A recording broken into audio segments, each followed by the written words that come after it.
vos engagements, vos valeurs seront utilisées contre vous. Les gens vous appellent parce qu'en fait, ils ne veulent pas laisser de traces. Les milieux du cinéma, les milieux artistiques en général, sont des milieux violents. Ce compliment est le meilleur moyen de vous voler votre projet. Il va vous rendre faible, stupide, et vous le regretterez. Je le sais parce que je me suis laissée manipuler par ça. Je parle bien entendu de la flatterie. La flatterie est le piège de toutes les personnes puissantes pour vous rendre vulnérable. Alors, là, je m'adresse aux personnes qui ont un projet qui leur tienne à cœur, qui ont une idée, qui sont des personnes créatives. Alors oui, Coco Chanel a dit « voler mes idées, j'en aurai d'autres », mais parfois on a de belles idées, on aimerait bien les garder. Donc dans cette vidéo, je vais vous expliquer pourquoi la flatterie est dangereuse et vous devez vous en méfier et comment faire pour ne pas tomber dans ce piège. À une époque, j'étais vulnérable face à la flatterie, Dieu merci, ce n'est plus le cas maintenant, parce que je manquais de confiance en mes projets et en moi-même. Il y a de cela plusieurs années, j'étais en école de journalisme et quand on est en école, on doit souvent pitcher des idées. Ça veut dire qu'on doit proposer des idées de projet. Et au cours d'un cours que j'adorais d'ailleurs, avec une amie, on a eu une idée de projet et on a eu l'occasion de pitcher ce projet à un producteur très connu. C'était l'une des personnes que j'admirais le plus dans le milieu du journalisme et vous allez voir que je n'aurais pas dû. Ce qui s'est passé, c'est qu'il nous a montré qu'il était tombé amoureux du projet, qu'il allait passer dans une grande émission très regardée, animée par une personne que j'admirais encore plus. Et ma grande erreur est d'avoir cru à ces mots. On nous a emmenés dîner, on nous appelait tout le temps, les appels. Alors oui, au téléphone, il y aura de la flatterie, encore de la flatterie. Et ce dont vous avez besoin, ce sont des preuves de votre collaboration. Et par là, je parle de preuves écrites. Vos notes vocales et tout, ça sert à rien. Moi, je parle de vos preuves écrites. Des mails, envoyez des mails. Après chaque conversation, envoyez des mails. Si vous ne voulez pas perdre votre projet, si vous ne voulez pas perdre le projet de votre vie, même si pour moi, je pense que quand vous avez une idée, vous allez en avoir d'autres et de très bonnes. Mais faites ça, écrivez. N'ayez pas peur d'envoyer des mails, de rappeler ce que vous êtes dit au téléphone par mail. Les visios, c'est bien, mais si vous pouvez échanger par mail, c'est encore mieux. Les gens vous appellent parce qu'en fait, ils ne veulent pas laisser de traces. Peut-être que quand vous m'écoutez, vous dites « Ah, là, je suis en plein dedans, je suis dans une situation où on me prend pour une dinde. » Oui, on vous prend pour une dinde, oui. On vous prend pour une dinde. On vous amène sur le terrain, parce qu'une des tactiques, c'est de vous flatter, oui, mais c'est de vous flatter dans leur milieu, dans leur bureau, et de vous impressionner. Ce que vous devez vous rappeler, c'est que ce qui n'est pas écrit n'existe pas, et que votre projet est exceptionnel. Mettez-vous en tête ça. Si quelqu'un s'intéresse à votre projet, c'est que vous avez quelque chose, mais que votre projet est aussi hors du commun. On veut ce projet-là.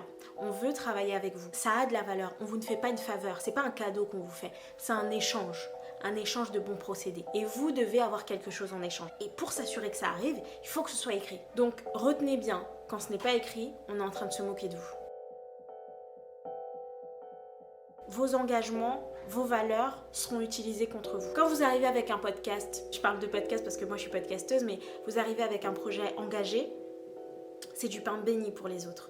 On va vous flatter et surtout on va vous faire croire que vous partagez les mêmes valeurs. Ça n'est pas forcément le cas. Ça peut l'être, mais moi je pars du principe où ça n'est pas le cas. Et si c'est le cas, eh bien tant mieux. Mais ça n'est pas la question.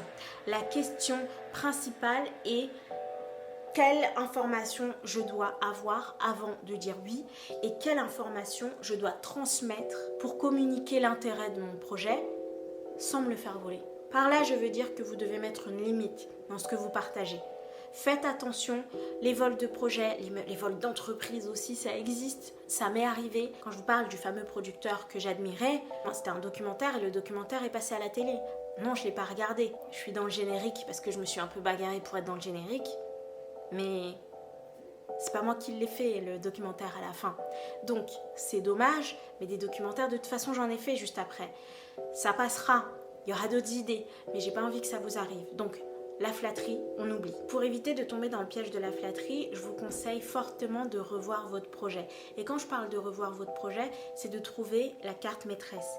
La carte maîtresse, c'est ce qui fait que votre projet est unique. Et quand vous vous rendez compte à quel point votre projet est unique, pourquoi ce projet-là, il n'est pas comme les autres, pourquoi il vaut de l'or, vous le mettez sur un post-it et vous le claquer quelque part sur votre ordinateur, sur votre frigo, sur ce que vous voulez, mais vous l'oubliez pas.